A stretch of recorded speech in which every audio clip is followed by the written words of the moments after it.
안녕하세요. 30대 초반 대구에 살고 있는 여성입니다. 저는 아직 결혼은 안 했고 식구들과 의지해서 오순도순 잘 살고 있어요. 제가 집에서 일을 하고 있는 사람인데 오랜만에 아침에 외출을 했다가 문득 하늘이 너무 맑은 걸 봤는데요.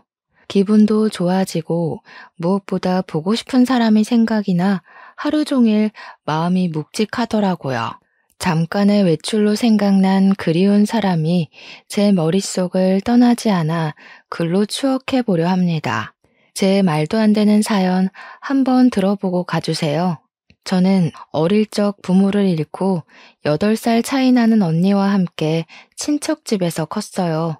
친척들은 부모 없는 저희를 불쌍하게 봐주어 걷어주었고, 저랑 언니는 부모님이 왜 돌아가셨는지 알지도 못한 채 그렇게 성인이 되었습니다.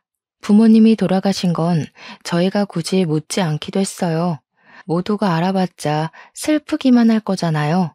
그렇게 친부모님은 우리 기억에서 거의 잊혔고, 저희가 효도를 해야 할 분들은 우리를 자식처럼 키워주신 이모와 이모부였습니다.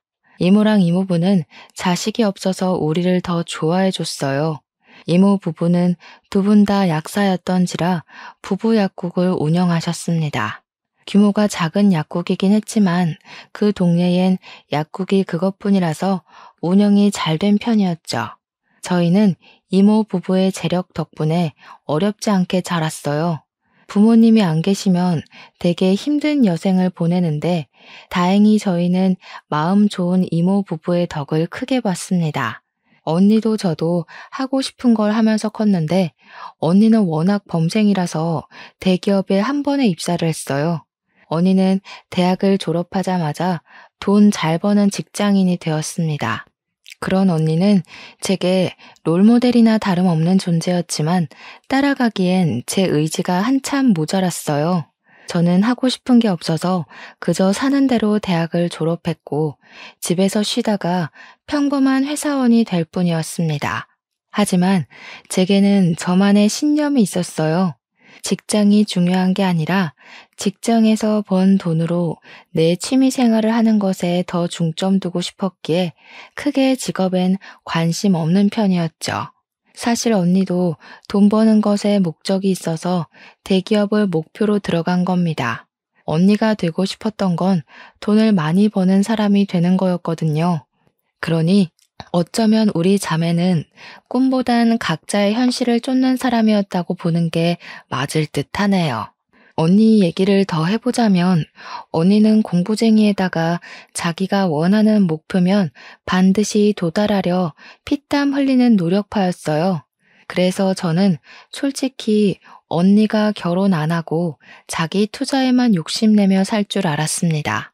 저희는 각자 직장으로 통근을 하고 있었는데 정말 평소와 다름없던 어느 날 언니가 결혼을 하겠다고 발표를 하더라고요. 그날 저 진짜 많이 놀랐습니다. 학교 다니면서 한 번도 언니가 연애하는 걸 본 적이 없었는데 어느 사이에 남자친구를 만들어서 그렇게 깊은 사이까지 갔는지 좀 많이 신기했어요. 공부 괴물인 줄만 알았는데 언니도 사랑에 움직이는 사람이구나 싶어 인간미도 느꼈죠. 이모랑 이모부도 마찬가지였습니다. 사람답게 사는 저와 달리 항상 제 할 일 아니면 잘 웃지도 않던 언니가 결혼을 한다니 아주 관심 있게 눈을 빛내셨어요. 언니한테 조심스럽게 형부될 사람에 대해서 질문을 했죠. 사업하는 사람이야. 친구 소개로 만났어. 만난 지는 3년 됐고 그동안 말 못했던 건 관계가 확실해지면 알리고 싶어서 굳이 말할 필요를 못 느꼈던 거야. 사업을 하는 친구라고? 그렇구나. 근데 사업하는 사람은 좀 불안정하지 않을까? 같은 직장 다니는 동료에는 괜찮은 사람이 없었어? 이모 부부는 형부가 사업하는 남자라는 소리에 살짝 실망하는 기색을 보였습니다. 어른이고 부모라면 사업이란 게 안정적이지 않으니 걱정을 할 수도 있는 부분이었죠. 이모는 제법 더 조심스럽게 언니에게 걱정을 했지만 언니는 형부의 능력을 이미 만나는 기간 동안 확인을 해왔고 충분히 인정한다면서 확고한 마음을 내비쳤어요. 그래서 저희 식구는 더 이상 별다른 말을 못했죠. 언니는 워낙 똑부러지고 혼자서 잘하고 잘 사는 사람이기 때문에 결혼도 잘할 거라 우리 식구들은 그렇게 생각했습니다. 언니의 안목까지 믿었던 거죠. 그러나 똑부러진 언니도 실수를 할 수 있는 사람이라는 걸 이번 경험을 통해 알았어요. 아직도 그날의 언니만 생각하면 마음이 찡하게 울립니다. 저희 식구 앞에서 처음으로 환하게 웃으며 행복하게 집을 떠났던 언니는 결혼 생활을 시작한 지 불과 2년 만에 싸늘한 주검이 되어 우리 곁으로 돌아왔어요. 영안실에서 언니를 마지막으로 본 그때의 모습이 또 한 번 제 뇌리를 지나가네요. 당시 형부한테서 언니가 스스로 극단적인 선택을 했다는 소식만 전달받고는 아무런 앞뒤 상황 전혀 모른 채 장례식장으로 달려갔었습니다. 심장이 너무 빨리 뛰었고 장례식 입구를 보자마자 눈물이 터져 나왔어요. 이미 장례식 문턱을 넘어가면서도 저는 사실이 아니길 바랐습니다. 하지만 믿을 수 없게도 형부가 기다리고 있는 빈소에는 언니의 영정사진이 세워져 있었어요. 너무 놀란 저는 발걸음을 뗄 수가 없었습니다. 이미 울면서 뛰어오느라 눈이 다 부었는데 그 자리에서 또 한 번 눈물을 터뜨리며 입을 틀어 막았었네요. 오랜만에 보는 언니 얼굴을 이렇게 영정사진으로 마주하게 될 줄은 몰랐습니다.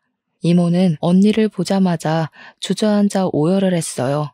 이모부도 넋놓고 눈물을 보이면서 이모를 부축했습니다. 이모가 언니 사진 앞에서 언니 이름을 부르짖으며 바닥을 길 때 그 옆에서 사돈 식구들은 아무 말도 하지 못하고 그저 침묵만 유지하고 있었어요. 그때 비통하게 통곡을 하던 이모는 눈물이 곧 분노가 되어 이모부를 뿌리치고 자리에서 일어났어요. 다짜고짜 형부에게 달려들어 멱살을 잡았습니다. 이게 뭐야? 자네가 말해보게. 우리 혜인이가 왜 이렇게 된 거야? 내 딸 평생 행복하게 해준다고 하지 않았어? 대체 왜 우리 혜인이가 저기 있는 거냐고? 죄송합니다. 평소에 직장일 때문에 스트레스가 많았는데 제가 못 살폈어요. 정말 죄송합니다. 죄송하다는 말밖엔 드릴 말씀이 없네요. 우리 애가 자네를 얼마나 믿었는데, 잘 웃지도 않던 애가 결혼한다고 얼마나 행복해했는데 왜 우리 애가 저렇게 될 동안 아무것도 못했어, 왜?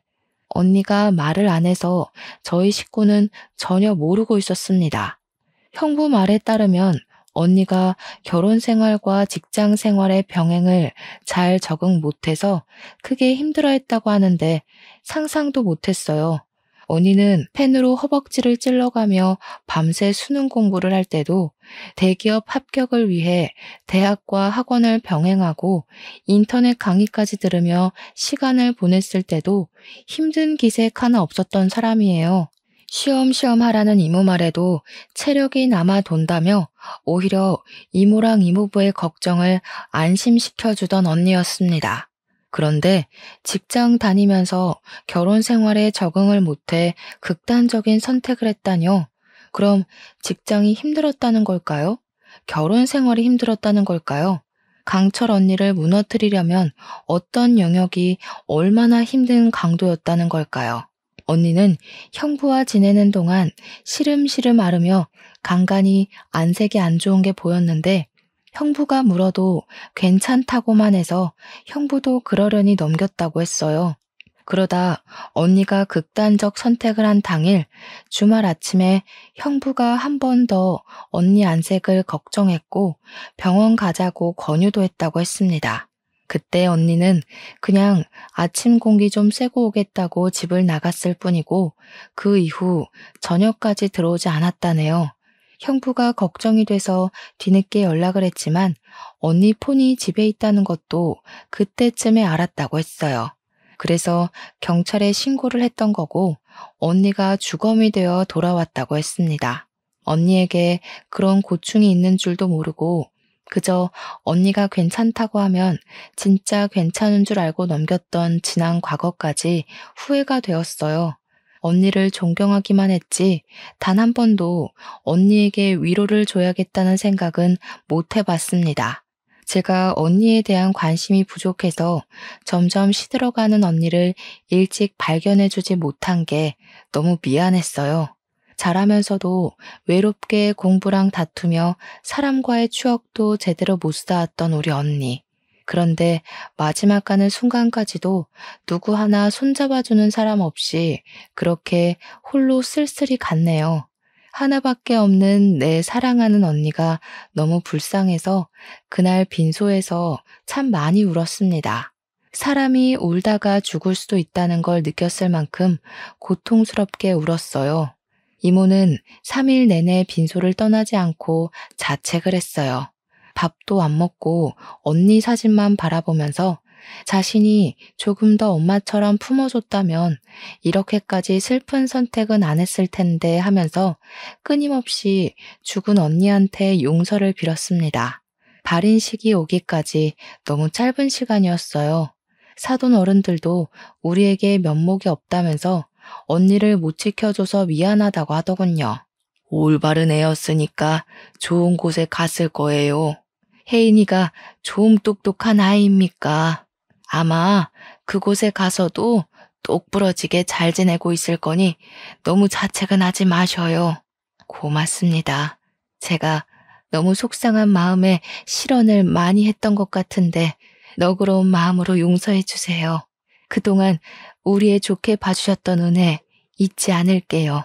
사돈 어른은 우리에게 언니 조의금이니까 자기네들은 손대지 않겠다고 선의를 베풀어 줬습니다. 그런 사돈 어른 마음에 고마워서 이모 부부는 같이 고생했는데 그럴 수가 있냐며 조의금에서 반을 내드렸어요. 그리고 사돈 댁과는 그렇게 연이 끊어질 줄 알았어요. 기회가 되면 웃는 얼굴로 다시 만나 밥 한 끼 정도 하자고만 하고 서로의 건강을 기원하며 작별 인사를 했습니다. 근데 언니가 죽고 일주일도 안 돼서 저희는 조금 당황스러운 사실을 직면하게 되었어요. 전혀 몰랐는데 언니 밑으로 빚이 수억이나 딸려 있다는 걸 알았습니다. 이모 부부도 너무 놀라서 이게 정말 언니 앞에 있는 빚이 맞는지 몇 번이나 확인을 했어요. 여보, 우리 혜인이가 이럴 애가 아닌데 어떻게 된 거지? 이렇게 무턱대고 돈을 빚낼 애가 아닌데 무슨 일 있었던 거 아닐까? 이상하긴 하다.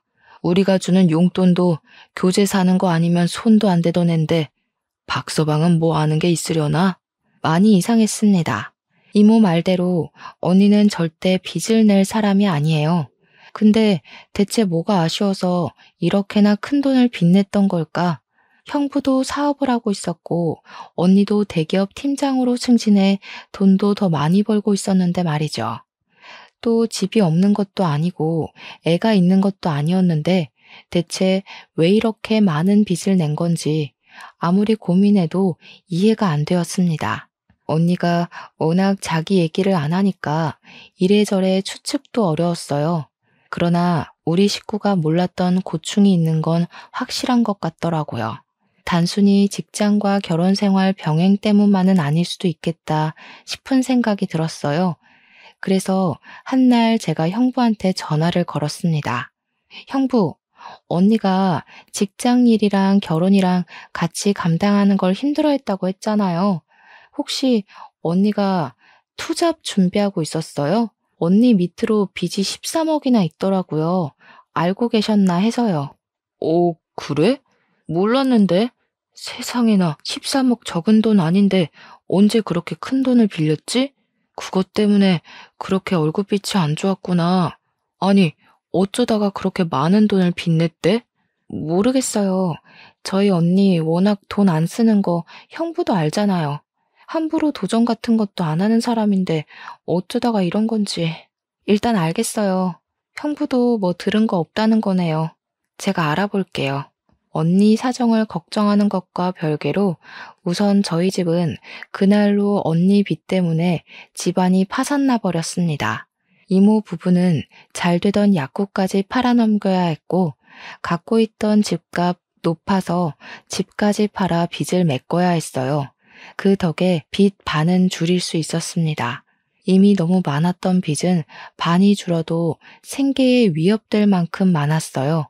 이모 부부는 급하게라도 돈을 벌기 위해서 많은 나이에 남의 약국 밑에 들어가 일하게 되었습니다. 두 분 같이 하는 모습이 보기 좋았는데 돈 때문에 결국 뿔뿔이 흩어지게 된 거지요. 저 또한 어려워진 형편을 지켜만 볼 수는 없어서 퇴근하고 아르바이트를 뛰었어요. 이모 부부도 집에서 따로 부업을 하면서 저희 식구는 언니 빚을 해결하느라 24시간 부족한 삶을 살아야 했습니다. 그렇다고 한 번도 죽은 언니를 원망했던 적은 없어요. 걱정이 되었던 건 여전하고 언니가 보고 싶은 것도 마찬가지였습니다. 바쁘게 사는 게 너무 버거웠지만 한편으론 언니의 대단함을 또 한 번 느끼기도 했어요. 저희 언니야말로 늘 24시간 부족하게 살아온 사람이었거든요. 그 덕에 언니의 모든 시간은 전부 언니의 커리어가 되었고요. 한 번씩 제가 별것 아닌 일로 힘들 때마다 언니가 제게 위로의 말 대신 줬던 사탕이 있었는데 언니는 저를 나이가 먹어도 어린 동생이라고 생각하는 것 같았어요. 그게 다 늙어서는 그게 한 번씩 꼰대처럼 보여서 내가 앤 줄 아냐고 언니한테 틱틱거리기도 했는데 언니가 죽고 나니까 저는 나무였고 언니는 제게 숲이 되어준 든든한 존재였다는 걸 알겠더군요. 언니가 그렇게 떠나고 난 후 언니가 보고 싶어서 못 견딜 것 같아 언니 물건은 일체 건드리질 않았었는데요. 작은 집으로 이사를 오면서 포장해왔던 언니 물건이 제 방에 있었거든요. 차마 박스를 다시 열어보진 못하고 있었는데 그날은 한번 생각난 김에 열어봤어요. 언니가 제게 하나씩 줬던 사탕도 함에 들어있더군요. 그렇게 언니가 남겨두고 간 유품을 묵묵히 살펴보던 중 갑자기 생각난 게 있었어요. 언니 유품이 우리 집에만 있는 게 아니라 신혼집에도 있다는 것이 떠올랐습니다. 혹시 정리라도 해버렸을까봐 급히 형부한테 연락을 넣었는데 형부가 전화를 안 받더라고요. 그래서 그냥 바로 집을 찾아갔어요. 다행히 형부는 이사를 안 간 것 같았습니다. 제가 아파트로 들어가기 전 형부를 봤거든요. 형부는 벤치 흡연구역에 앉아서 흡연 중이었습니다. 근무 시간인 줄 알았는데 그날은 쉬는 날이었는지 대낮에 형부가 운동복 바람으로 앉아 있더라고요. 근데 왜 제 전화를 안 받았는지는 모르겠네요. 일단 저는 다가가서 형부를 부르려고 했어요. 가까이 가니까 형부가 누구랑 통화를 하고 있길래 걸음소리를 줄였습니다. 이번에는 실패 안 해. 그렇게 불안하면 엄마가 또 여자 하나 소개해 주던가. 이번이 마지막이니까 한 5, 6억만 있으면 될 것 같은데. 엄마가 한번 찾아볼게. 요즘 사별하고 재혼하는 사람도 많더라. 순진한 애들로 알아봐 주긴 할 건데 그렇다고 마음 가볍게 먹지 마. 남의 등 처먹는 게 어디 쉬운 일인 줄 아니? 지금 봐라. 괜히 애가 죽어버려선 우리 다 좌불안석이었잖아. 내가 진짜 그땐 숨 막혀 죽는 줄 알았다.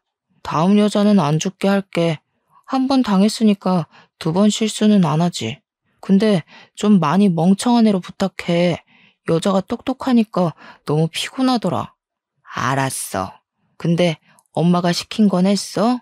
혜인이 신분증이랑 도장 불태우라고 했잖아. 갖고 있으면 발목 잡혀.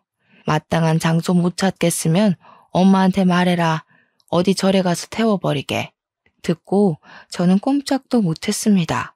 대체 이게 무슨 소리일까 생각 많이 했어요. 하지만 도통 제 상식으론 당장 결론 내릴 수 있을 만한 발언들이 아니었습니다.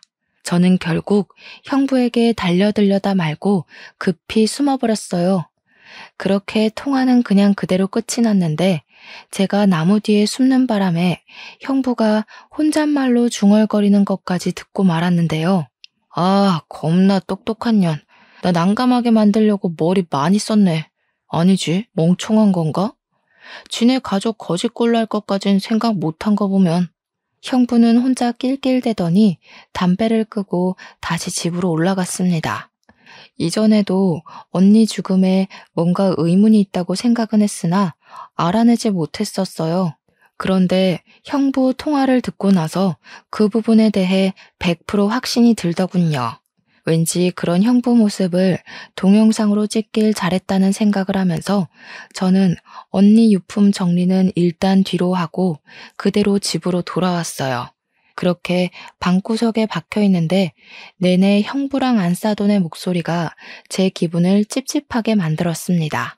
저는 결국 다시 언니 유품을 핑계로 형부 집을 찾았어요. 다시 찾은 그 집은 이전과는 다른 용기를 갖고 가야 했습니다. 초인종을 누르기까지 너무 두려웠어요. 그 통화만으로는 우리 언니가 죽은 게 형부랑 관련이 있는 것 같은데 확실한 사실은 잘 모르지만 형부란 존재가 그때부터 좀 공포로 느껴지더라고요. 최대한 표정 관리하고 초인종을 눌렀더니 평소 제게 친절했던 형부가 나왔습니다. 이렇게 저를 반갑게 맞이해주던 형부가 언니에게 무서운 짓을 한 사람이라고 하기엔 너무 매칭이 안 되었어요. 저는 형부에게 미리 언니 유품 때문에 들릴 거라고 얘기를 했었기 때문에 별다른 설명은 붙이지 않고 들어섰습니다. 형부, 요즘 식사는 잘해요? 그래도 와이프가 그렇게 됐는데 입맛 없을 거잖아요. 저희 집도 아직 언니 생각 때문에 계속 마음이 안 좋거든요. 그렇지, 아무래도. 내가 처제 언니 많이 좋아했던 거 알잖아. 아참, 나 일 있다. 밥 한 끼 같이 하면 좋은데 미안해. 챙길 거 잘 챙겨가고 다음에 또 보자. 형부는 뭐 책 잡힐 것 같기라도 했는지 갑자기 일이 있다는 핑계를 댔습니다. 그리곤 도망치듯 집을 나가버렸죠. 그 행동이 수상해 붙잡고 싶었던 걸 겨우 참았어요. 오히려 그때는 형부가 곁에 없는 게 나았으니까요. 저는 그때부터 언니의 필요한 물건만 빼내면서 은근히 집을 뒤졌습니다. 다행히도 형부가 언니 물건에는 아직 손을 안 댄 것 같았어요. 아예 안방을 쓰질 않는 건지 썰렁하기도 했습니다. 이곳저곳 돌아다녔던 저는 옷장을 뒤지다가 뭐 하나를 발견했어요. 그건 언니가 늘 습관처럼 쓰던 가계부였죠. 그런데요, 제가 그걸 펼쳐봤다가 아주 당황스러운 걸 목격했지 뭡니까? 언니 가계부에 결혼 생활을 시작하고 2개월부터 해서 언니 죽음 직전까지 정신병원 방문 기록이 적혀 있더라고요. 그리고 그 페이지들 사이에는 우울증 진단서까지 꽂혀 있었습니다. 형부 말대로 직장과 결혼 생활 병행이 힘들어서 그랬던 걸까요? 대체 무슨 일을 겪었길래 병원을 갔을 정도로 정신질환까지 앓았던 걸까요? 그렇잖아도 언니 죽음에 의심을 품고 있는데 언니의 사망 당월 페이지에 남편과 사돈댁이 죽이고 싶게 밉다는 짧은 문구까지 적혀 있는 걸 보고 또 형부의 통화 내용이 떠올랐습니다. 이거 이대로 넘어가면 안 될 일이구나를 직감했어요. 저는 일단 언니 병원 진단서에 적혀 있는 병원을 찾아갔습니다. 그리고 언니랑 상담했던 의사를 찾았죠. 의사에게 언니의 사망 소식을 알리자 참담한 표정을 지으며 많이 속상해 하더라고요. 도대체 언니가 결혼이랑 직장 때문에 얼마나 힘들어했던 거예요? 어느 부분에서 힘들었대요? 꼭 좀 말씀해 주세요. 아무래도 저희 언니가 직장이랑 결혼 힘들다고 그렇게 갈 사람은 아닌 것 같아서요. 그게 무슨 소리예요? 혜인 씨가 그렇게 말씀하시던가요? 아니요, 형부한테서 들었어요. 사돈 쪽에서 전부 언니가 그렇게 갔다고 얘기해 줬거든요. 역시 아닌 거죠? 도대체 언니한테 무슨 일이 있었던 거예요? 제 입에서 형부 소리가 나가니 의사가 얼굴색이 싹 변하면서 사색을 표현했습니다. 그러면서 의사가 아무래도 확실히 우리 언니가 억울하게 생을 마감한 것 같다고 솔직하게 있었던 일들을 말해주었는데요. 그 내용은 너무나도 충격적이었고 다시금 떠나간 언니를 떠올리게 했습니다. 그리고 그 자리에서 저를 또 울게 만들었죠. 의사 말은 이랬습니다. 형부가 결혼을 하고 한 달 만에 하던 사업을 접고 다른 사업을 시작했대요. 그 사업이 심심하니까 금방 접고 다시 다른 걸 시작했고 또 접고 또 시작하고를 반복하며 살았다고 했습니다. 어떻게 형부가 돈 많이 드는 사업을 금방 하고 금방 접고 할 수 있었냐 하면 이게 바로 저희 언니 죽음과 관련이 되어요. 형부가 언니 몰래 언니 이름을 달고 돈을 빌렸기 때문이었죠. 하지만 똑똑한 언니한테 형부는 머지않아 그 사실을 바로 들켰다고 했습니다. 근데 언니가 그걸 그냥 넘어갔대요. 그 돈이 무려 15억이나 되었다고 하셨습니다. 그러니까 형부가 철딱선이 없는 애처럼 이런저런 사업에 손 담가볼 때 언니 혼자서만 집안 생활비부터 형부가 달아놓은 빚을 대신 갚아갔다는 겁니다. 그것 때문에 언니랑 형부랑 하루가 멀다 하고 싸우기까지 했는데 그 와중에 형부는 잘한 것도 없으면서 자존심 상한다고 언니에게 손찌검도 했었다네요. 의사가 처음에는 신고하자고 언니를 설득했대요. 그런데 언니가 우리 집에 알려지면 자기가 짐이 되는 격이니 그게 싫어서 버틸 때까지 버틴 거라고 하더군요. 그게 골마서 결국 우울증세로 이어졌고 그렇게 참았던 게 2년이라고 했습니다. 언니는 실제 중증 우울증 환자였다고 합니다. 중증 우울증 환자는 언제 목숨을 포기해도 이상하지 않을 증세거든요. 이런 상황에서 더 충격적인 건 사돈댁의 태도였습니다. 언니가 형부의 짓거리를 사돈에게 말했었는데 사돈 쪽에서 어쩌라는 식의 반응이 나왔다네요. 순 헛똑똑이었던 스스로를 탓하라면서 자기 인생은 자기가 잘 책임져야 되는 거라고 남 탓하지 말랬답니다. 어떻게 우울증이 있는 사람을 그렇게 질책하고 함부로 할 수가 있단 말입니까? 의사의 말을 종합해보면 사실상 언니를 죽인 사람은 형부랑 사돈댁이라는 거 아닌가요? 언니가 우울증인 거 알았다고 하는데도 그런 사람을 방치하고 빚만 내서 죽음에 이르게 한 거잖아요. 우리 언니가 왜 죽었는지 다 알고 있었으면서 뻔뻔하게 장례식에서 눈물을 보였던 거예요. 저희 손을 잡으면서 언니가 좋은 곳에 갔을 거라고 얼굴에 철판 깔고 위로하던 사돈들 모습이 떠오르자 저는 참을 수 없이 화가 났습니다. 모든 걸 알고 주체할 수 없을 만큼 화가 난 저는 이대로 둘 수 없어 당장 법조인을 찾아갔어요. 의사 동의를 받고 녹음했던 내용을 들려주며 상담을 받았습니다.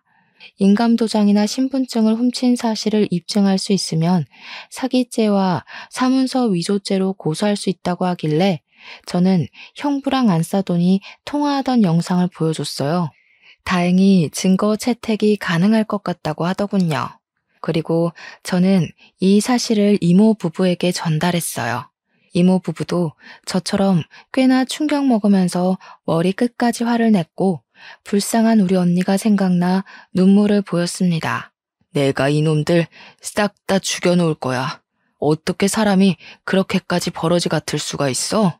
그래놓고 우리 딸 조의금까지 받아가? 우리 혜인이 어떡하니? 불쌍해서 어떡해?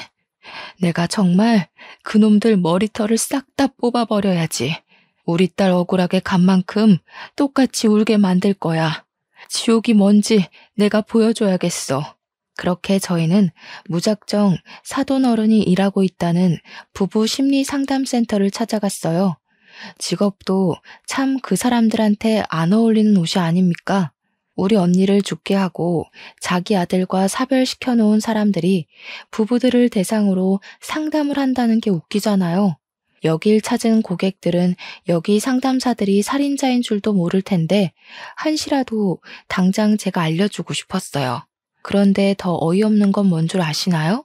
처음 언니가 결혼 약속만 했을 때 제가 언니 따라 사돈 만나러 가는 길에 이 센터를 와본 적이 있었거든요. 그때는 딱 봐도 운영하기 힘든 만큼 센터 사정이 어려워 보였어요. 근데 다시 찾아간 센터는 그새 좋은 곳으로 이전을 하고 리모델링까지 했더라고요. 완전 TV에 나와도 될 만큼 고급지게 바뀐 거 아니겠어요? 남의 집 초상 내놓고 자기네들은 기다렸다는 듯이 살림을 피다니 너무 안 봐도 비디오인 수준이었습니다. 사돈댁이 원래 우리 집보다 형편 안 좋았거든요. 저희는 약국하던 집안이라 부유했으나 형부네는 형부가 사업을 한다고 했는데도 저희보다 어려웠어요. 형부 집안 배경은 기본적으로 평민보다 못한 수준밖에 안 되었던 걸로 압니다. 그래서 사돈댁 센터는 인터넷에 검색도 안 될 만큼 팔이 날렸었거든요. 제가 그때 사돈 사업장이라고 알려주는 언니의 말을 듣고 잠깐 결혼을 고심해보라 슬쩍 말을 던져보기도 했는데요. 언니는 사람이 어디 돈뿐이냐고 적당히 살고 적당히 좋은 마음이면 그걸로 충분히 잘 살 수 있다길래 그때도 언니 의견에 지지만 했었죠. 지금 생각해보면 좀 더 고집해서 말려줄 걸 그랬습니다. 아니, 완전 진상을 부리면서 언니에게 매달렸을 걸 그랬어요. 어쨌든 그렇게나 쪼들렸던 사람이 갑자기 이렇게 사업을 일으킬 만한 돈이 어디 있었겠습니까? 더군다나 형부도 사업을 그 모양 그 꼴나고 있었잖아요. 사돈 어른들이 형부한테 돈을 받았을 리는 없고 당연히 돈 나올 곳은 한 곳밖에 없지 않겠어요? 바로 우리 언니겠죠. 우리 언니 목숨을 앗아간 돈으로 지네들 밥줄이나 키우고 있었다는 게 너무나 열이 받았어요. 그 사실까지 알고 그 센터를 찾아갔기 때문에 이모부는 센터의 번지르르한 입구를 보고 더 화가 났고 문 옆으로 세워진 화분을 전부 발길질에 깨트려 버렸습니다. 무작정 안으로 들어갔더니 직원이 바깥 소란을 알고 당황해서 무슨 일이냐고 저희를 막더군요. 살인미수죄 공모로 같이 조사받고 싶지 않으면 비키세요. 그리고 지금부터 그쪽들이 모시는 상사 수준이 어떤지 잘 보시고 하루빨리 이직하시는 게 좋으실 겁니다. 오늘부로 여기 문 닫을 거거든요. 저는 직원들을 뿌리치고 당장 사돈 어른들을 찾았습니다. 그마저도 제가 찾아 나서는 게 싫어서 당장 기어 나오라고 소리를 쳐버렸어요. 그러니 당연하게도 사돈 어른들이 상담하다 말고 튀어나오더라고요. 어머나 세상에, 혜인이 동생 아니니? 여기서 뭐 하는 거야? 다짜고짜 와서 민폐야? 뭐 하는 거긴요. 우리 언니 죽인 살인자 두 분한테 따지러 왔죠. 와, 너무 웃긴다. 지금 부부 상담해 주시는 거예요? 자격 있어요? 우리 언니랑 형부 사별시킨 사람들 아니세요? 아, 이분들도 다 사별시키려고요? 여기 부부 화합이 아니라 부부 사별이 목적인 곳인가 보죠? 뭐야? 갑자기 찾아와서 밑도 끝도 없이 무슨 행패야? 경찰에 신고하기 전에 당장 나가. 감히 누구를 모욕하려고? 안사돈은 얼굴이 시뻘개져서 제게 목청을 높였어요. 직원한테 당장 경찰에 신고하라고 지시하면서도 돈 주는 고객들을 지키고 싶었는지 상담실에 들어가 계시라고 억지 웃음을 짓더군요. 거기다 대고 제가 말해줬죠. 이 사람들의 진실을요. 다들 한시라도 빨리 도망치시는 게 좋을 거예요. 여기 이 상담사들이 얼마나 사람 심리로 장난을 쳤는지 저희 언니가 그거 못 견디고 불쌍하게 죽었거든요. 심리 상담사라서 심리적으로 사람 피말리는 짓 굉장히 잘하는 사람들이에요. 여기서 상담받았다간 부부끼리 서로 죽이네 마네 하시게 될 거니까 얼른 다른 데 알아보세요. 그러자 제 입을 다물게 만들고 싶었던 안사돈이 앞일 생각 못하고 제 뺨을 갈기면서 분위기가 더 심하게 산만해졌습니다. 지켜보고 있던 부부 고객들은 안사돈의 돌발 행동 때문에 이미 상담사로서의 신뢰를 잃고 말았어요. 그 와중에 안사돈은 아예 이미지를 놓아버리기로 마음먹은 건지 제게 막말을 내뱉기 시작했는데요. 뭐? 살인자? 근거 있니?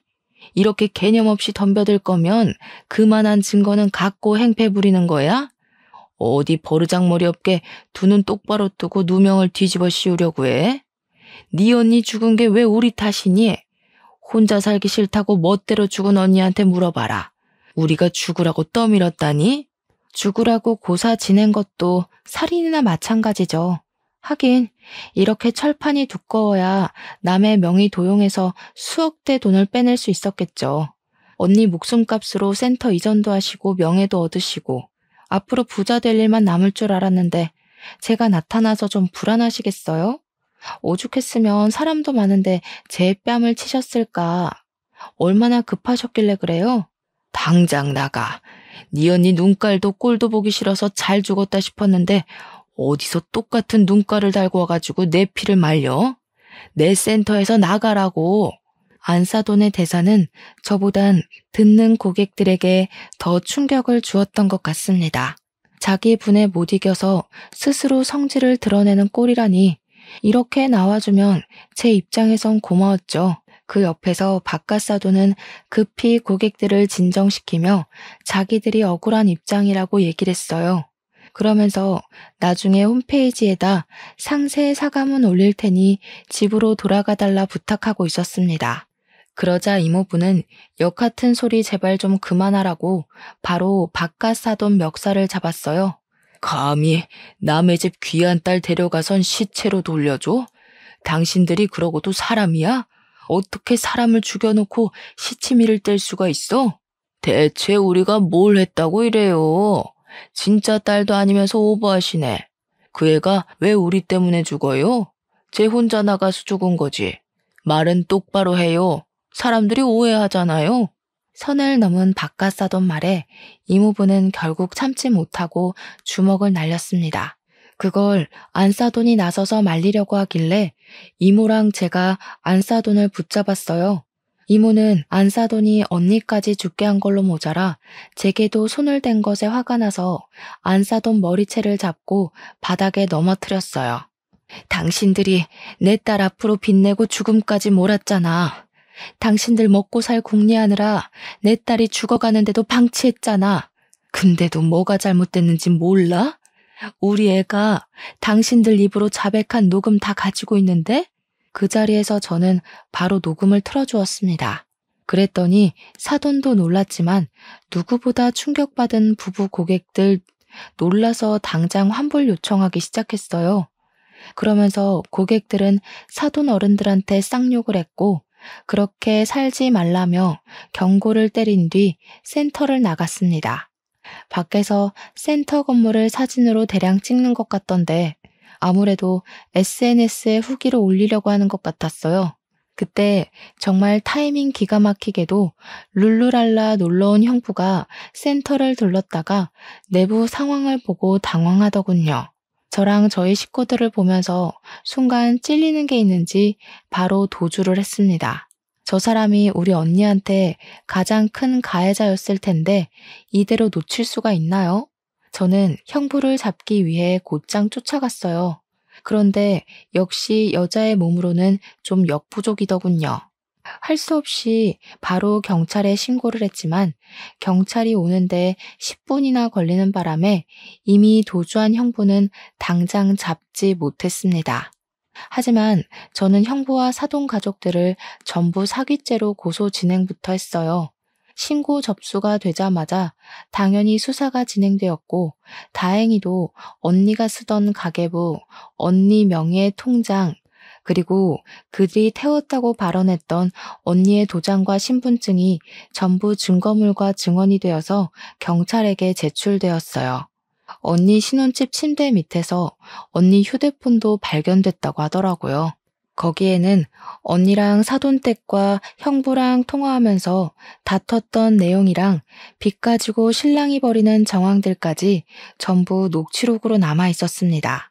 녹취록에 담긴 언니 목소리와 강압적인 형부의 목소리는 아직도 잊히지 않을 만큼 정말 속이 상했어요. 형부는 언니 몰래 명의를 도용했다가 언니에게 들키고 나서는 사죄하긴커녕 더 과감하게 나왔더라고요. 언니가 자신보다 체격이 작은 걸 이용해 대출을 강요했고 협박까지 했다는 걸 그 녹취록을 통해 알 수 있었습니다. 그래서 형부에게 강요죄와 협박죄, 사기죄를 전부 물어 고소를 진행할 수 있었어요. 더불어서 우리 언니가 거절하지 못하도록 시댁에서 단체로 매출을 강요했다는 사실까지 밝혀졌는데 그 대출받은 재산을 전부 시댁을 위해 사용했다는 점에서 특수 협박죄로 형사처분도 가능했습니다. 형부는 결국 징역 5년의 처벌을 받게 되었죠. 직접적인 가해자는 형부였다고 하더라도 사돈 가족들에게는 죄가 없겠습니까? 우리 언니가 자살을 선택하도록 몰아간 죄를 반드시 묻고 싶었어요. 그래서 사기 공범죄로 형사 및 민사소송까지 진행했으나 언니가 시댁에 의해 대출 강요를 받았다는 직접적인 증거는 부족했습니다. 그래서 징역까지 안 되고 그저 200만 원의 벌금형으로 끝나고 말았죠. 하지만 저는 형부 하나만 골로 보낸 걸로 만족하지 못했어요. 우리나라 법이 그렇다는데 제가 법으로 뭘 더 할 수 있었겠습니까? 해서 저는 지역 카페와 맘카페에 이 사실을 전부 공표해 줬습니다. 우리 친언니를 죽음으로 몰아간 사돈이 현재 땡땡시에서 부부 상담센터를 운영하고 있다는 내용으로 우리 집 사정을 구구절절 상세히 기재했고 그걸 인터넷에 뿌려버렸어요. 물론 명예훼손을 받을 수 있겠지만 범죄자 가족 주제에 남의 부부관계를 상담해준다는 게 말이 안 되지 않습니까?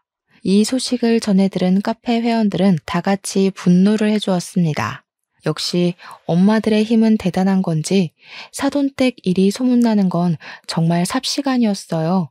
그렇게 지역신문에도 제보가 되면서 그 부부 상담센터는 또다시 본래 모습처럼 파리만 날리게 되었고 적자가 나서 2달 만에 폐업을 하게 되었습니다. 맘카페 회원들은 다 같이 그 부부 상담센터에 찾아가 따지려 했으나 이미 폐업을 해버려서 더 이상 죄를 묻지 못했어요.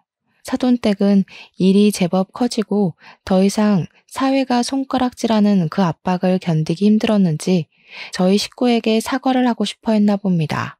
제 전화번호는 또 어떻게 알아낸 건지 모르는 번호로 전화가 왔더라고요. 저는 그게 사돈댁인 줄도 모르고 받았더니 그 카랑카랑한 목소리로 제 뺨을 치던 아줌마라서 그냥 끊어버리려고 했거든요. 아니 아가씨, 잠깐만 내 말 좀 들어봐요. 우리가 꼭 아가씨랑 사돈댁한테 이 말을 해야 될 것 같아서 애타게 찾았어요. 미안해요. 혜인이 일은 우리가 평생 사죄하면서 살게요. 그러니까 제발 우리 좀 용서해줘요. 요즘 이상한 방송국까지 찾아와서 집 밖도 못 나가고 있어요. 이제 와서 존댓말 쓰는 것도 웃기네요. 겨우 그 정도로 못 살겠어요? 우리 언니는 그쪽들한테 시달리면서 2년이나 숨막혀 하다가 떠났어요. 뭐 얼마나 지났다고 벌써 죽겠다 소리를 해요? 당신들 벌 받는 거 이제 시작일 뿐이고 우리 언니가 용서했다고 내 꿈에 나타날 때까지 평생 언니보다 더한 고통 받으셔야 될 겁니다. 저는 그래도 전화를 끊어버렸고 수신 차단을 했어요. 우리 언니 죽음은 이런 불장난 같은 가벼운 사과로 넘어갈 문제가 아닌데 어쩜 저들은 사과하는 방법조차 모르는 걸까요? 이게 사과로 될 문제라고 생각하는 수준조차 정말 답이 안 나오는 어른이지 않나 싶었습니다. 저는 이렇게 파렴치한 인간들이 벌을 받게 만들긴 했지만 언니를 잃은 상실감은 여전히 채워지지 않더군요.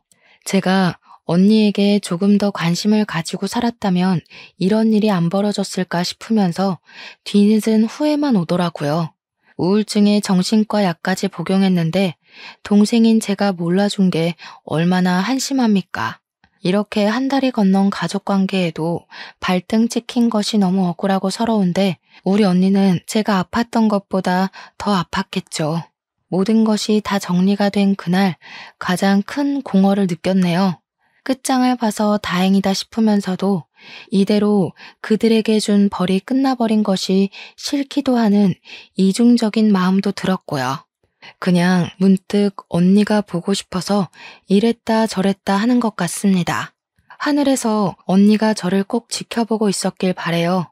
언니 보고 싶은 마음 하나가 제게 이렇게 큰 용기가 되었다고 제 마음의 소리를 들었기를 꼭꼭 바랍니다. 그래도 세월이 약이라는 말이 거짓은 아닌가 보더라고요. 언니가 세상을 뜨고 9개월이 지난 현재 주말마다 이모랑 이모부랑 등산에 취미가 생겨서 다니고 있어요.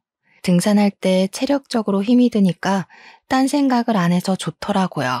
특히 산 정상에 올라가면 마치 제가 힘들었던 순간순간들이 결국 다 수억만 가지의 경험 중 하나일 뿐이라는 생각이 들어요.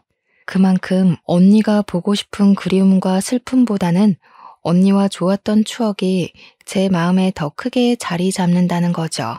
저도 언젠가는 언니가 있는 곳으로 갈 운명이잖아요. 나중에 저희 식구들도 전부 언니 곁으로 갈 거고, 우린 또 만나게 될 텐데 뭘 그렇게 그리워했을까 싶더라고요. 그래서 산 정상만 올라가면 항상 갈피를 못 잡던 제 마음이 좀 진정이 되어서 좋습니다. 그건 이모랑 이모부도 마찬가지라고 하네요. 여러분들은 꼭 결혼한 형제자매가 있다면 옆에서 끊임없는 대화를 해줌으로써 우리 언니 같은 불상사가 일어나지 않도록 잘 대처했으면 해요. 속상하게도 가족의 소중함은 이들이 떠나야만 더 크게 느껴지지만 우리가 끊임없이 되새긴다면 충분히 후회되지 않게 표현할 수 있다고 생각합니다. 지금까지 제 사연 관심 있게 들어주셔서 감사합니다. 늘 행복하세요.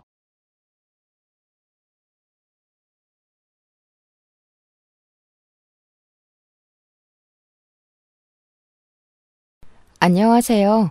저는 경기도에 사는 29살 여성입니다. 아는 언니의 소개로 이곳을 알게 되었는데 여기 사연을 듣고 있으면 시간 가는 줄 모르겠더라고요. 통쾌한 사연, 화나는 사연, 슬픈 사연, 재밌는 사연들을 하나씩 듣고 있으면 어느새 감정이입이 돼서 저 역시 그 일을 겪은 것 같은 기분이 든답니다. 그 과정에서 삶의 지혜를 배우기도 하고 억울한 일을 당하지 않으려면 정신을 똑바로 차려야겠다고 다짐하기도 해요. 처음에는 재미삼아 들었는데 여기서 인생을 배우는 것 같습니다. 항상 듣기만 하다가 오늘은 여러분께 저의 경험을 공유해보고 싶어서 큰 마음 먹고 용기 내서 사연을 보내요. 일단 제 소개부터 해야겠네요. 우리 집은 의사 집안입니다. 저희 아빠는 종합병원 소아과 의사 선생님, 엄마는 같은 병원 산부인과 의사 선생님이세요. 부모님은 의사가 되기가 많이 힘들어도 막상 되고 나면 성취감도 크고 여러모로 좋으니 의사가 되라고 하셨어요. 하지만 의사가 어디 내가 하고 싶다고 해서 할 수 있는 직업인가요? 죽도록 공부해도 될까 말까 한 의사인데 사실 저는 공부에는 큰 흥미가 없었답니다. 공부보다는 노래 부르고 춤추는 것에 더 관심이 많아서 학창 시절 성적은 꼴찌만 면하는 수준이었어요. 그나마 다행인 것은 부모님이 제게 공부하라고 강요하지도 않았고 성적도 낮다고 혼을 내시지도 않았습니다. 아마 그래서 제가 기죽지 않고 당당하게 살 수 있었던 것 같아요. 부모님은 세상엔 의사 말고도 할 수 있는 직업이 많으니 하고 싶은 게 있다면 뭐든 해도 좋긴 한데 단 예술 쪽만큼은 하지 않기를 바라셨어요. 예술 쪽 일은 경쟁이 너무 치열하고 먹고 살기가 정말 힘들다고요. 하지만 저는 사람들 앞에서 춤추고 노래 부르는 것을 너무 좋아했고 그 과정에서 뿌듯함과 쾌감을 느끼곤 했어요. 그러다가 중학교 3학년이 되었습니다.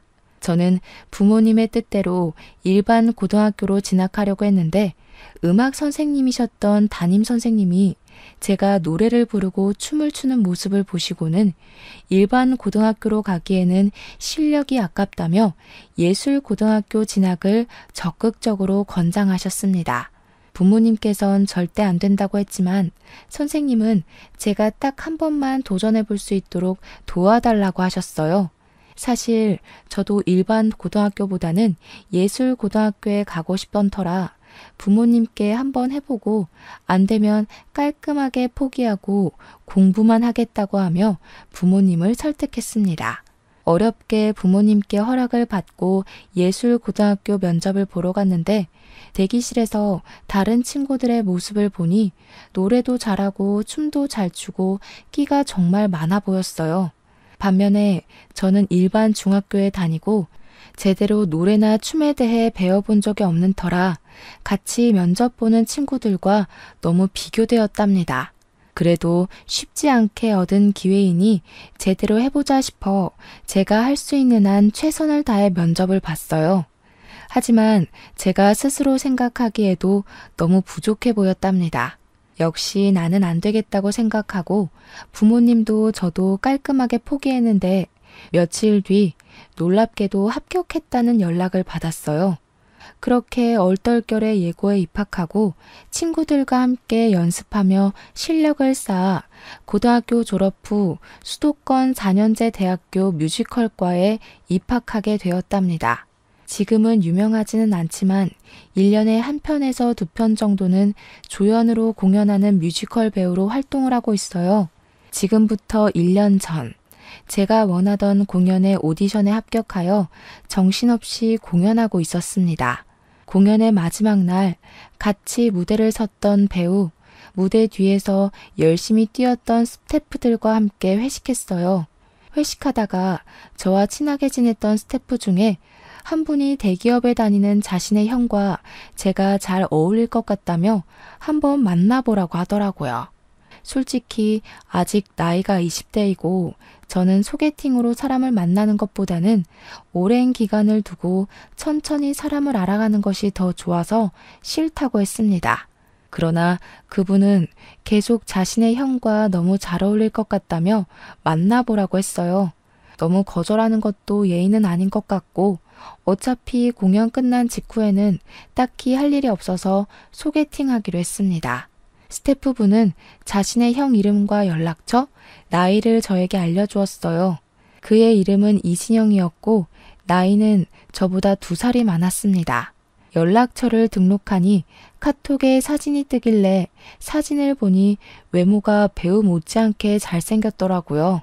사실 스태프분은 조금 덩치도 크고 푸근한 이미지인데 형님은 서양적인 외모의 훈남이었습니다. 사진을 보고 있는데 이분한테 카톡이 왔어요. 간단히 인사를 하고 이런저런 이야기를 나눠보니 대화가 꽤 잘 통하는 기분이었습니다. 어쩌다 보니 통화까지 했는데 목소리도 배우처럼 너무 좋고 신뢰감이 가는 목소리였어요. 우리는 그날 뒤로도 계속 연락하다가 드디어 만나기로 한 토요일이 되어 약속한 카페로 갔습니다. 카페에 가니 사진과 똑같이 생긴 남자분이 창가에 앉아 있는데 뭔가 가슴이 쿵 하고 내려앉더라고요. 정말 거짓말 하나 보태지 않고 진영 씨 머리 위에 핀 조명이 있는 것처럼 그 사람만 밝아 보였어요. 처음 보는 자리라 많이 어색할 줄 알았는데 그 전에 카톡도 하고 전화도 해서 그런지 막 어색하지는 않았고 그저 기분 좋은 떨림과 설렘만이 가득했답니다. 진영 씨는 좋아하는 일로 재밌게 돈을 버는 저를 부러워했고 저는 진영 씨가 정해진 월급이 매달 들어오는 것이 부러웠어요. 이렇게 첫날은 서로를 부러워하기도 하고 대단하게 생각하기도 하며 저는 진영 씨를, 진영 씨는 저를 알아가는 시간을 가졌습니다. 그리고 다음 날에 또 만나기로 약속했어요. 다음 날에는 오전부터 만나서 같이 영화도 보고 밥도 먹었습니다. 우리가 돈가스를 먹으러 갔는데 직원분이 실수로 뜨거운 수프를 진영 씨의 옷에 쏟았습니다. 솔직히 뜨겁고 옷도 더러워져서 짜증이 났을 텐데 그래도 웃으면서 괜찮다고 하는 모습이 참 좋아 보였어요. 그리고 음식점 직원분들한테 존댓말 쓰며 친절하게 대하는데 따뜻한 사람이라는 생각이 들더라고요. 그 뒤로도 우리는 종종 만나 데이트도 하고 함께 공연도 보러 다니고 등산도 같이 했습니다. 사실 저는 등산하는 것을 좋아하는데 제 또래 친구 중에 등산을 좋아하는 친구가 하나도 없었어요. 그런데 진영 씨가 등산을 좋아한다는 거예요. 저처럼 등산을 좋아하는 제 또래는 처음이라 신기하기도 하고 이게 바로 인연인가 싶기도 했습니다. 이렇게 매일 연락을 하고 일주일에 한 번은 같이 시간을 보내며 서로에 대한 호감을 쌓아갔고 결국 연인이 되었어요.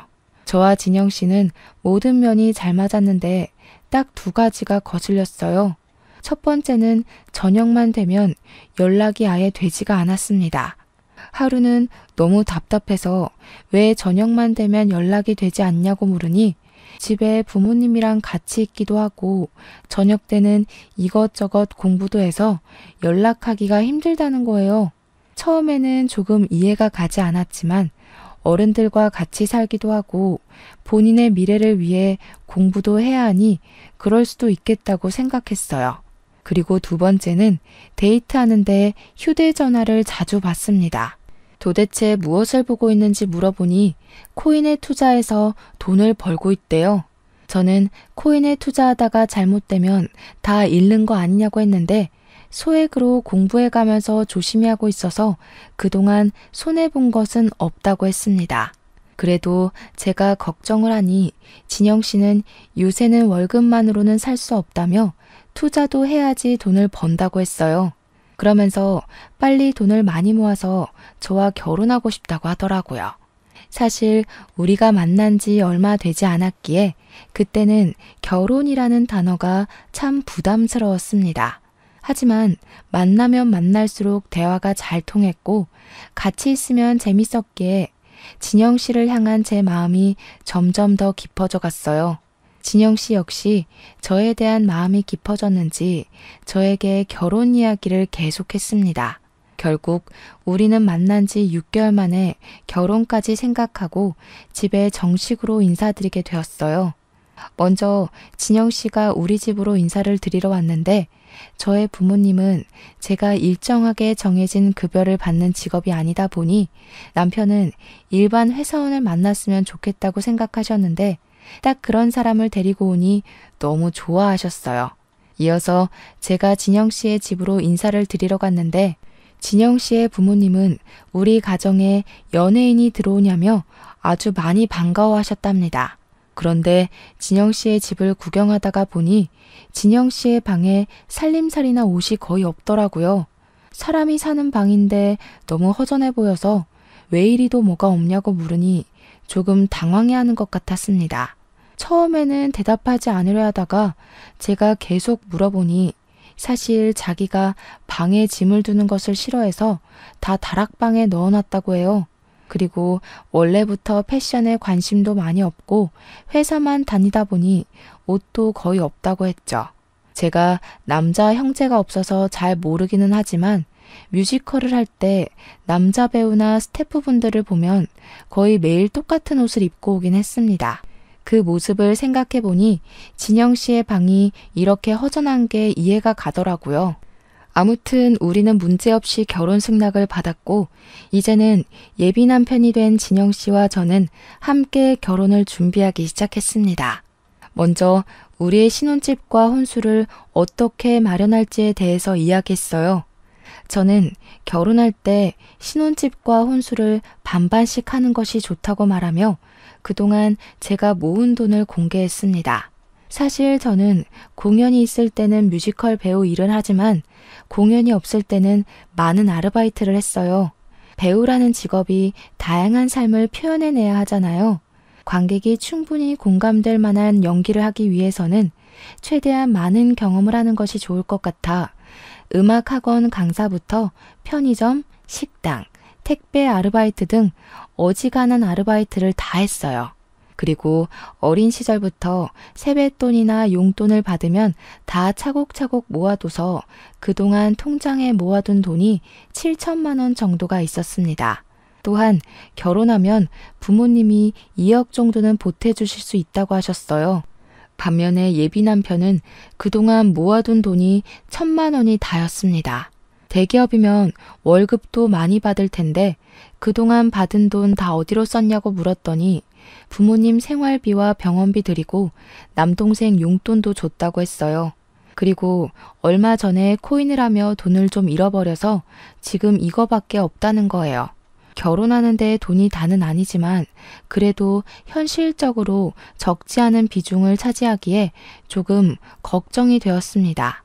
예비 남편은 그런 저의 생각을 눈치챘는지 코인으로 잃은 돈을 되찾기만 하면 코인에서 손을 뗄 것이고 부모님과 남동생의 용돈을 줄이겠다고 했어요.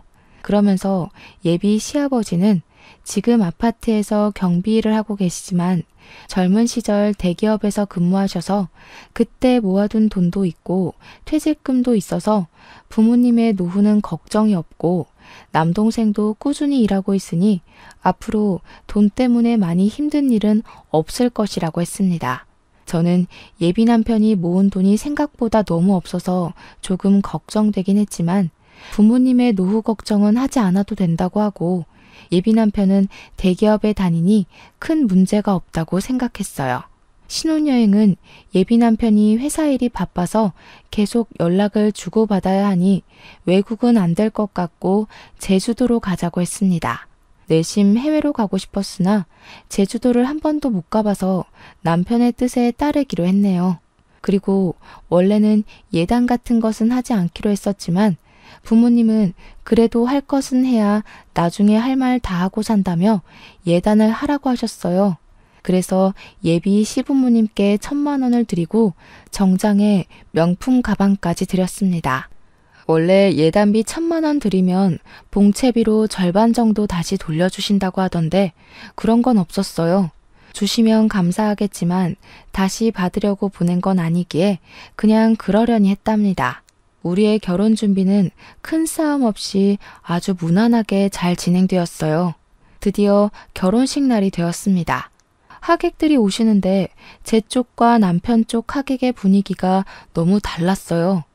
저의 하객들은 다들 시끌벅적한데 남편의 하객들은 이상하리만치 조용했습니다. 하객끼리 서로 아는 것 같지도 않고 그냥 영화 보러 온 사람들처럼 다들 가만히 앉아만 있었어요. 결혼 사진을 찍는데도 되게 어색하더라고요. 처음에는 조금 이상했지만 제 쪽의 하객은 대부분 뮤지컬 업계 종사자들이라 감정 표현하는 것이 아주 익숙한 사람들이고 남편 쪽의 하객은 대부분 직장인이라 감정 표현을 잘 하지 않는 사람들이기에 분위기가 다른 거로 생각했습니다. 무사히 결혼식을 마치고 우리는 설레는 마음으로 제주도로 향했어요. 제주도 이곳저곳을 구경하는데 자꾸 회사 이대리라는 분이 남편에게 전화하더라고요.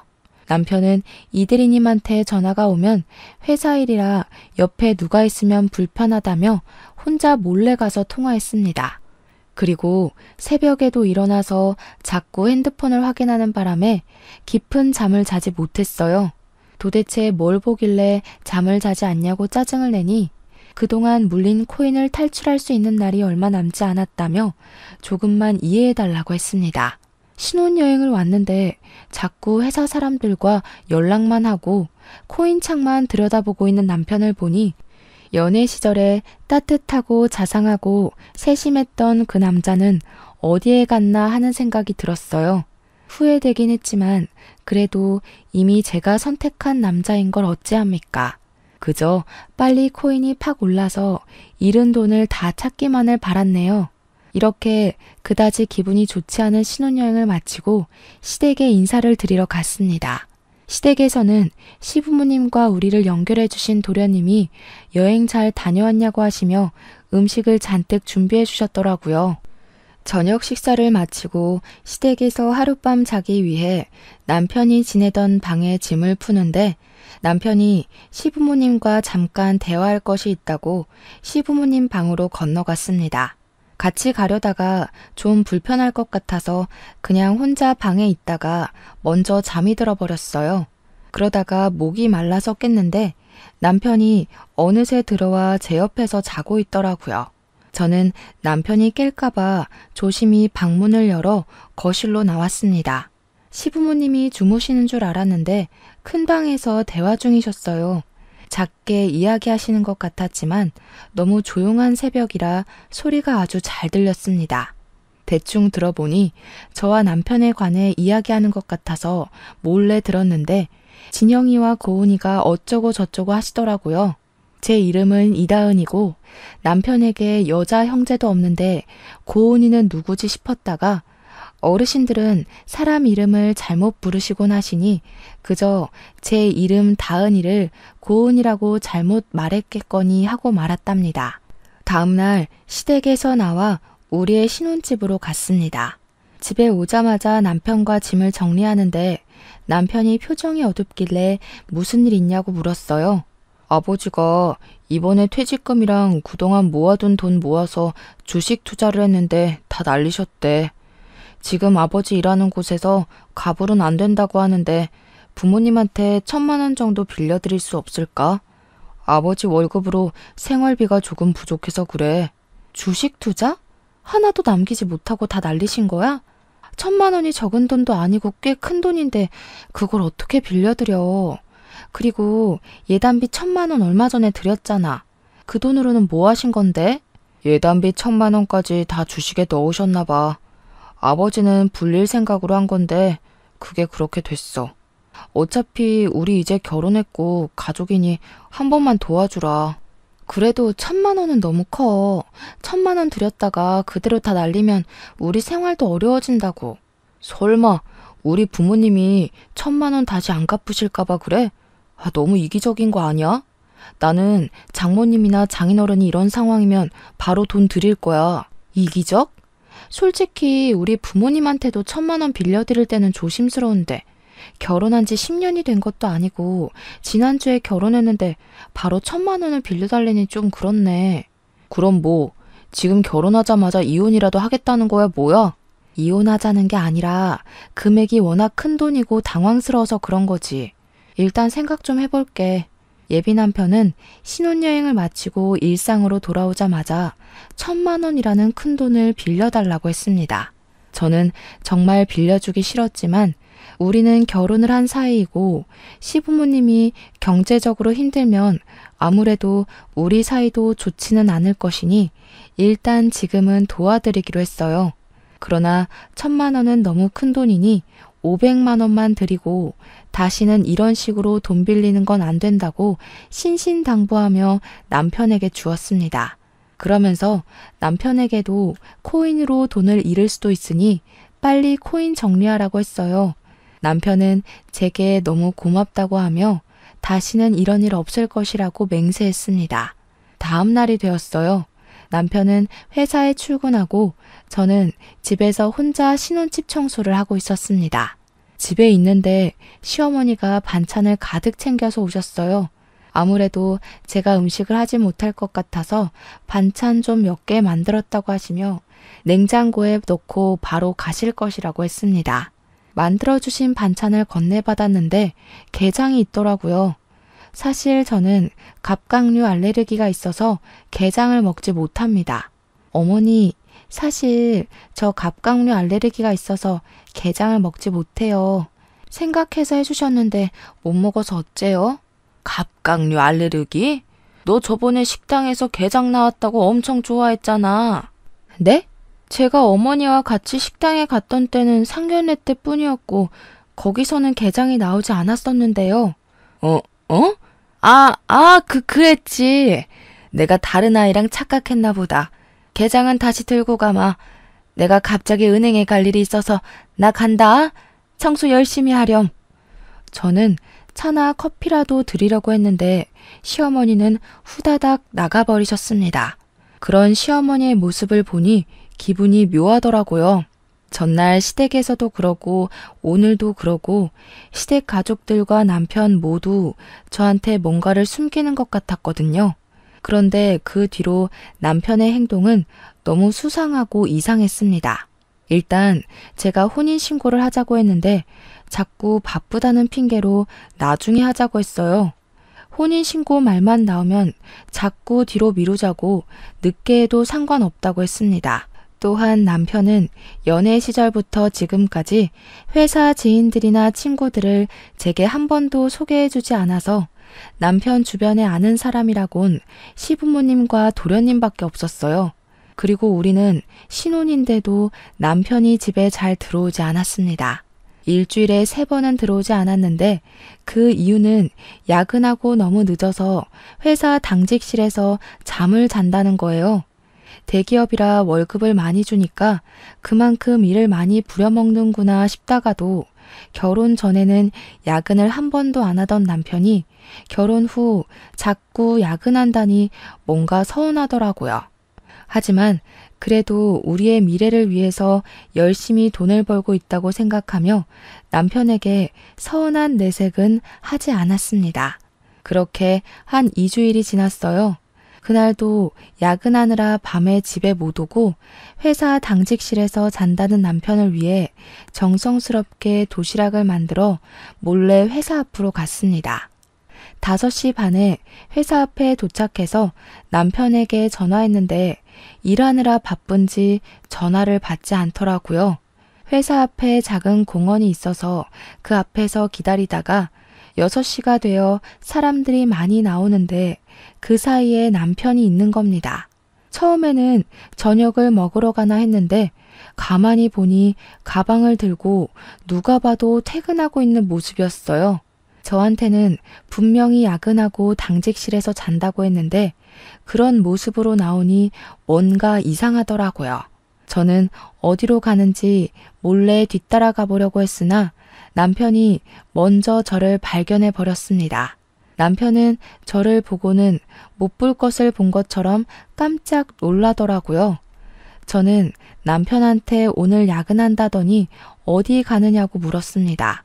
남편은 잠깐 말을 잇지 못하다가 할 말이 있었다고 하며 카페로 저를 데리고 갔어요. 카페에 자리를 잡고 앉아 진지한 표정을 지으며 하는 말이 시어머니가 지금 자궁암에 걸렸다는 겁니다. 원래 몸이 좋으시지는 않았는데 최근에 아버지가 주식으로 전 재산 다 잃고 나서 자궁암까지 걸렸다고 했어요. 지금 초기이기는 하지만 수술을 꼭 해야 한다는데 아버지의 월급이 얼마 되지 않고 남편도 결혼한다고 이것저것 사느라 돈이 없고 남동생도 요새 경제적으로 힘들어서 수술비 마련을 하지 못했다고 했습니다. 그래서 돈을 마련하기 위해 친구가 운영하는 가게에서 새벽 3시까지 아르바이트를 했다가 일이 마치면 가게에서 자고 바로 회사로 출근했었대요. 제가 힘들지 않냐고 하니 어차피 친구 가게에서 매일 일을 하는 것도 아니고 일주일에 3일 정도만 하는 거니까 괜찮다고 했습니다. 그러면서 신혼인데 이런 얘기만 해서 미안하다고 울먹이는데 남편이 너무 불쌍해 보이더라고요. 그래서 말인데 딱 한 번만 더 1,000만 원 정도 빌려달라고 하면 빌려줄 수 있어? 나 반드시 갚을게. 지금은 상황이 이래서 그렇지만 내가 공사판에서 일하면서라도 꼭 갚을게.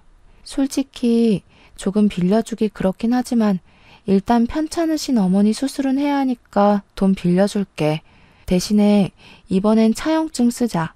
여보가 서운해도 1,000만 원이 적은 돈이 아니니까 확실히 해두는 편이 나을 것 같아. 이해하지? 그럼 이해하지. 고마워. 그리고 부탁이 있는데 엄마가 여보의 돈으로 암 수술 받아야 하는 거 알면 많이 불편해하실 것 같은데 그냥 엄마가 편찮으신 건 여보는 모른 척 해주면 안 될까? 뭐? 아무리 그래도 며느리인데 어떻게 암 수술하시는 것을 모르는 척해. 그건 아니지. 그렇긴 한데 그래도 엄마도 그러고 아버지도 돈을 빌리는 것에 대해 많이 불편해하셔서 그래. 사실 얼마 전에 500만 원 빌릴 때도 아버지가 정말 면목이 없다고 하셨거든. 지금 엄마 수술도 여보 돈으로 한다는 거 알면 두 분 심적으로 매우 힘들어 하실 거야. 그냥 여보는 모른 척 해줘. 부탁이야. 남편의 이야기가 잘 이해가 되지는 않았지만 환자가 원한다는데 마음 편하게 해주는 것이 더 나을 것 같아 그냥 알겠다고 했습니다. 저는 남편과 집에 가서 돈을 빌려주겠다는 차용증을 썼어요. 남편은 부부간에 계좌이체를 하면 나중에 세금을 내야 할 수도 있다며 1,000만 원을 본인의 통장이 아닌 현금으로 요구를 하더라고요. 사실 세금에 관한 내용은 잘 몰랐기에 남편의 말을 따라 다음날 1,000만 원을 뽑아서 퇴근한 남편에게 주었습니다. 남편은 돈을 보며 너무 고맙다고 하고 엄마한테 말씀드려야겠다고 시댁에 간다고 했어요. 그리고 부모님과 이야기하다가 늦어질 수도 있으니 혹시라도 자기가 너무 늦으면 기다리지 말고 먼저 자라고 했습니다. 그래서 저는 그날도 남편 없이 혼자 잠이 들었네요. 그 뒤로 남편은 시어머니 병간호를 해야 한다고 일주일에 3번 정도는 집에 들어오지 않았습니다. 주말에도 남편은 병원에 있느라 저 혼자 시간을 보내야만 했죠. 어머니 수술은 잘하셨는지 물어보니 제게 돈을 받고 바로 다음날 수술하셨는데 잘 됐다고 했어요. 제가 그래도 며느리인데 정말 가지 않아도 되냐고 물으니 엄마가 너무 불편하다고 절대 오지 말라고 했다는 겁니다. 그럼 전화라도 드리겠다고 하니 지금은 엄마가 힘들어하셔서 전화도 하지 말고 다음 달에 한번 찾아가자고 했습니다.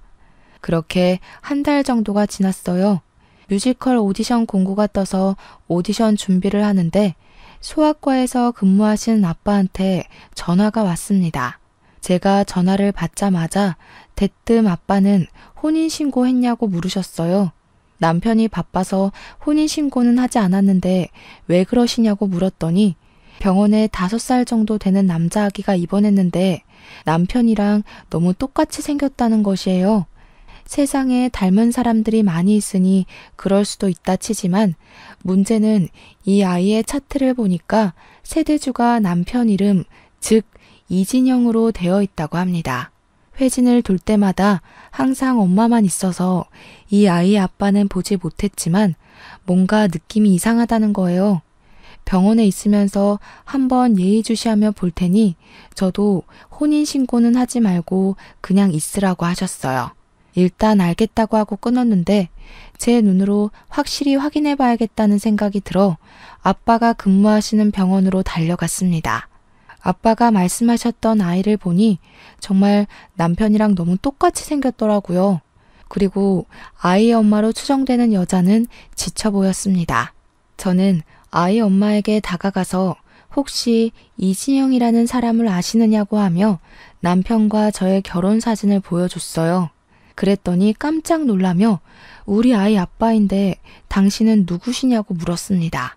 순간 시부모님이 결혼식 후 시댁에 갔을 때 밤에 고은이라는 이름을 말했던 것이 기억났어요. 그리고 남편이 신혼여행 때 이대리라는 사람과 계속 연락했던 기억이 나서 혹시 이름이 이고은 씨가 맞냐고 물어봤는데 맞는다는 거예요. 그래서 저는 얼마 전에 이진영이라는 사람과 결혼을 했는데 유부남의 아이까지 있는 줄은 전혀 몰랐다고 말씀드렸습니다. 고은 씨는 절망감에 손을 떨며 남편에 관해 이야기하는데 내용이 정말 충격적이었어요. 고은 씨는 6년 전에 남편과 결혼을 했었습니다. 그 당시 고은 씨의 친정은 사업이 아주 잘 되고 있었기에 결혼하면서도 거액의 예단을 줬고 고은 씨의 친정에서 둘이서 살라고 좋은 집도 마련해 줬다고 해요. 그렇게 결혼을 하고 1년 후 아이도 낳았습니다. 그때는 남편이 고은 씨의 친정에 자주 가서 고은 씨의 부모님과 남편이 아주 잘 지냈답니다. 고은 씨의 부모님은 아들 하나 생긴 것 같다며 남편이 갈 때마다 용돈을 많이 주셨대요. 그리고 시부모님의 생신이나 명절날이 되면 고은 씨의 친정 부모님은 명품 옷, 가방이나 좋은 음식들을 항상 드렸다고 했습니다. 중간에 시어머니가 자궁에 혹이 있어서 수술해야 하는 상황이 왔는데 그 수술비도 다 드리고 시아버지가 주식 투자해서 돈을 날렸는데 그때도 도와주셨다고 해요. 그런데 2년 전 고은 씨의 아버지가 사기를 당해 사업이 쫄딱 망해버렸어요. 순식간에 고은 씨의 친정은 빚더미에 올랐고 그 뒤로 남편은 집에 거의 들어오지 않았다고 해요. 그러더니 1년 정도 전부터 일주일에 2번 들어올까 말까 하며 이혼하자고 말을 했답니다. 하지만 고은 씨는 이제 5살밖에 안 된 아들에게 이혼 가정을 만들어주고 싶지 않아서 버티고 있다고 하더라고요. 가만 얘기를 들으면서 상황을 보니 남편과 그 가족들은 부자였던 고은 씨 집에 돈을 보고 결혼했다가 고은 씨 친정의 사업이 어려워져 더는 돈이 나올 구멍이 없어 보이자 저로 갈아탔던 것입니다. 사실 이전 뮤지컬 할 때 배우와 스태프분들이 우리 부모님이 의사이고 부유하게 살았다는 것을 알고 있었어요. 뮤지컬 스태프였던 도련님 역시 그 사실을 알고 있었고, 그래서 저한테 의도적으로 접근해서 자기 형을 소개해주면서 저의 돈을 야금야금 뺏어가려고 한 것이었습니다. 이 모든 사실을 알게 되자 너무 화가 났어요. 그리고 이제야 남편의 수상했던 모든 행적이 이해가 되기 시작했습니다. 연애 때 밤만 되면 연락이 되지 않았던 것은 부모님이 아니라 고은 씨 집에 있느라 연락이 되지 않았던 것이었어요. 결혼식 때 하객들이 그리 어색했던 것은 실제 지인들이 아니라 하객 아르바이트를 하는 사람들이었기 때문이었고, 제주도 신혼여행 때 계속 연락하던 이 대리는 회사 사람이 아니라 바로 내 앞에 있는 이분이었습니다. 아버지의 주식 투자로 전 재산을 날렸다는 것도, 어머니께서 암 수술을 받으시는 것도 제 돈을 뜯어내기 위한 남편과 그 가족들의 거짓말이었다는 생각이 들었어요. 고은 씨는 표정이 굳은 저에게 혹시 어떻게 진영 씨와 결혼을 하게 되었냐고 물었습니다. 그래서 제가 남편과 만나고 결혼까지 한 모든 상황을 설명해 주니 고은 씨는 이혼하자길래 대충 다른 여자가 생긴 것 정도는 알고 있었지만 이렇게 결혼식까지 해서 이미 가정을 차렸을 줄은 몰랐다고 했어요. 저와 고은 씨는 남편의 이중 생활에 너무 충격을 받아 한동안 말을 잇지 못했고 분노했습니다. 저는 일단 아이가 아프니 퇴원 후 연락 달라고 하고 우리 둘이 연락처를 서로 교환했어요. 고은 씨와 헤어진 후 먼저 아빠한테 이 모든 상황을 말씀드렸습니다. 아빠는 어떻게 사람이 이럴 수 있냐고 뭐라고 하시고 어차피 혼인신고 안 했으니 당장 갈라서라고 하셨어요. 저도 당장 갈라서야겠다고 생각은 했지만 이전에 빌려준 돈이 있어서 돈은 받고 헤어져야겠다고 했습니다. 그랬더니 아빠는 돈을 왜 함부로 빌려주냐고 하시며 일단 정확하게 어떻게 해야 돈을 받을 수 있는지에 대해 상담을 해보라며 아는 변호사를 추천해 주셨어요. 변호사님과 상담하고 집에 가서 제 짐과 변호사님의 조언대로 사실혼 관계였음을 입증할 각종 사진과 서류를 챙겨서 신혼집에서 나왔습니다. 바로 친정으로 가려다가 잠깐 시댁에 들렸어요. 어머니가 진짜 수술을 하신 것인지 아닌지 제 눈으로 똑똑히 확인하고 싶었거든요. 시댁에 가니 친구분이 시어머니를 뵈러 오셨길래 인사를 드리고 시어머니께 몸은 괜찮으시냐고 물었습니다. 그랬더니 시어머니는 아주 당황하시며 우물쭈물 하시더라고요. 그 모습을 보시던 시어머니 친구분은 며느리가 시어머니를 이렇게 챙겨줘서 시어머니가 건강하신가 보다고 하셨습니다. 저는 아니라고 하며 얼마 전에 시어머니 수술하셨는데 병원에 가보지도 못한 며느리라고 하니 친구분은 2주 전에 지방으로 여행을 다녀왔는데 무슨 소리를 하느냐고 하시더군요.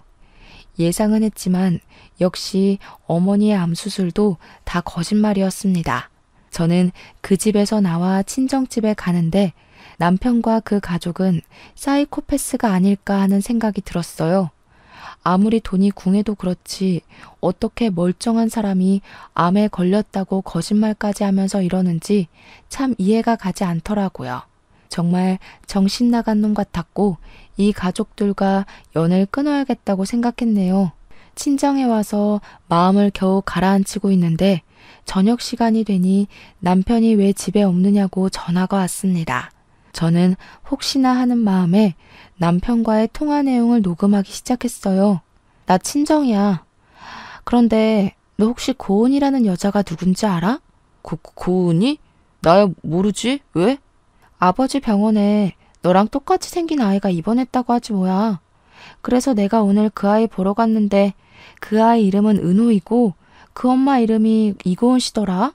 고은 씨는 너 안다던데. 너는 모르는가 보지? 뭐? 만났어? 그래, 만났다. 고은 씨 친정 사업 망해서 돈 뜯어낼 새로운 여자 찾고 있었냐? 진짜 어떻게 네 자식까지 낳아준 여자를 그렇게 하루아침에 차버릴 수가 있냐? 네가 그러고도 사람이야? 그리고 너네 엄마 수술했다며? 오늘 집에 가보니까 수술하고 입원해 계실 2주 전에 지방으로 여행 가셨다던데? 어떻게 너도 그렇고 너네 가족도 그렇고 그런 거짓말을 해? 그러고도 너희들이 제정신이야? 우리 결혼도 안 했으니 바로 갈라서자. 난 너네 가족처럼 사이코의 정신병자 같은 사람들과 가족으로 못 살겠다. 야, 아무리 그래도 어떻게 사이코의 정신병자라고 할 수가 있어? 너무한 거 아니야? 그래, 솔직히 아버지랑 나랑 코인이랑 주식에 돈 다 날려서 돈 필요해서 거짓말한 거는 맞는데 그래도 살면서 너에게 빌린 1,500만 원 다 갚으려고 했어. 그리고 고은이 걔랑은 성격 안 맞아서 1년 전부터 이혼하려고 했어. 걔랑 이혼하고 너랑 정식으로 혼인신고하려고 했다고. 이 와중에 너는 뭐가 이리 당당한 거야? 진짜 어이가 없고 황당해서 할 말이 없다. 제정신이 아닌 너랑 더는 대화도 못하겠어. 어차피 우리 혼인신고도 안 했고 같이 산 날도 얼마 되지 않으니 갈라서자. 사실혼 관계 이혼 소송할 테니까 위자료랑 빌려간 돈이나 준비해놔. 내가 빌려줬던 돈 1,500만 원에서 1원도 안 빼놓고 다 받을 거야. 알겠어?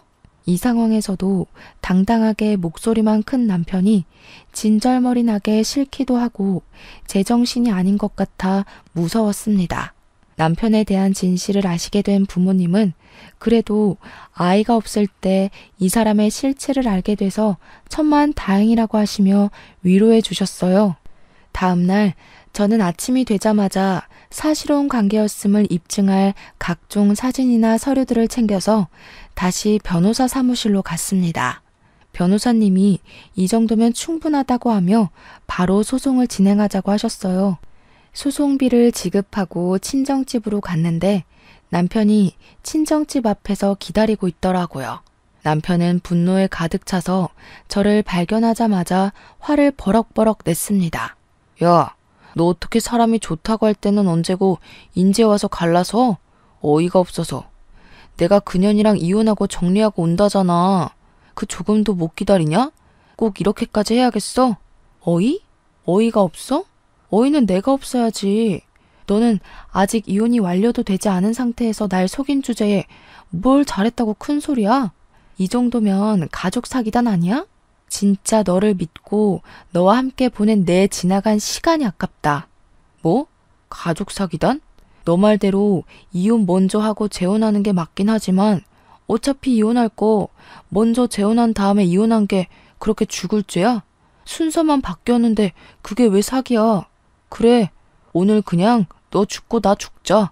말도 안 되는 논리를 펼치며 남편이 저를 죽일 듯이 달려들었습니다. 정말 사람이 눈이 뒤집혀서 생 난리를 치는데 이러다가 제가 죽을 것 같다는 생각이 들더라고요. 핸드폰으로 경찰서에 신고하려고 했는데 핸드폰마저 빼앗아서 던져버렸어요. 순간 기적적으로 저쪽에서 경찰들이 뛰어왔습니다. 알고 보니 남편은 이전에 코인한다고 지인에게 돈을 빌리고 갚지 않았었는데 그분이 우리 친정집 옆집에 살고 있더라고요. 이분은 오늘 쉬는 날이라 집에 있다가 잠시 담배 피우러 나왔는데 남편이 있어서 사기죄로 경찰에 신고했답니다.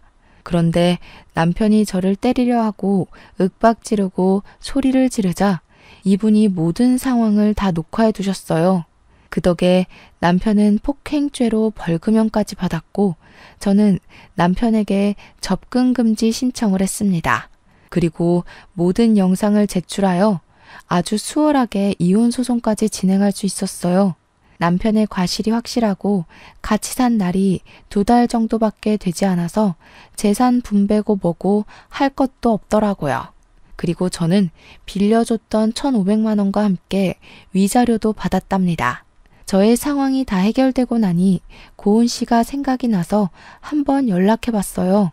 고은 씨도 이혼하고 다달이 아들 은호의 양육비는 물론 위자료까지 받기로 했대요. 그렇게 무사히 이혼하기는 했는데 저와 고은 씨는 생각하면 할수록 너무 억울하고 화가 났어요. 이런 인간은 다시는 사회에 나오지 못하도록 해야겠다 생각했습니다. 그래서 이름과 보낸 사람 주소 없이 남편의 실체를 알리는 투서를 남편의 회사로 보냈어요. 두 집 살림을 한 내용부터 저를 때리고 폭행하려고 했던 동영상까지 USB에 담아서요. 그리고 우리 집 돈을 뜯어먹을 불순한 의도로 자신의 형을 소개해준 남편의 남동생도 다시는 뮤지컬 업계에서 일하지 못하게 여기저기 소문을 퍼뜨렸습니다.